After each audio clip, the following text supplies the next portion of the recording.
बसले होते. त्यांचे बालपण मूर्तिजापूर तालुक्यातील डाकुरे या त्यांच्या मामाच्या गावी गेले. तेव्हा स्वातंत्र्यपूर्वीच्या कालखंडात महाराष्ट्रात अंधश्रद्धेचे साम्राज्य पसरले होते. अशा वेळी सामान्य माणसांना मनुष्याच्या हृदयातील देव शोधणारे संत म्हणजे संत गाडगेबाबा. तेव्हा समाजात अन्याय अत्याचाराचे डोंगर रचले जात होते. त्यातून दुःखाच्या नद्या वाहत होत्या. अंधश्रद्धेचे थैमान बसले होते. सावकार गरिबांच्या गुरगाड्यात फसा ओढत होते. हे सर्व काही बाबांनी जवळून पाहिले. त्यांना हे सहन झाले नाही, म्हणून त्यांनी 1 फेब्रुवारी 1904 रोजी आपल्या घराचा संसाराचा त्याग केला आणि परिश्रमाचे व्रत स्वीकारले.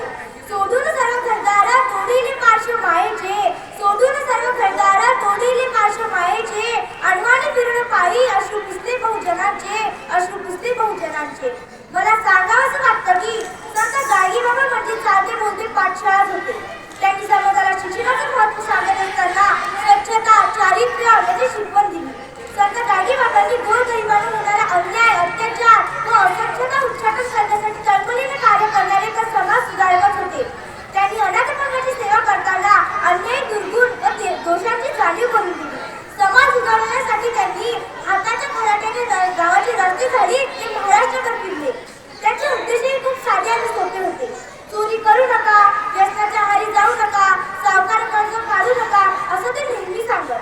विद्या शिका आणि गोरगरिबाला विद्या शिकण्यासाठी मदत करा.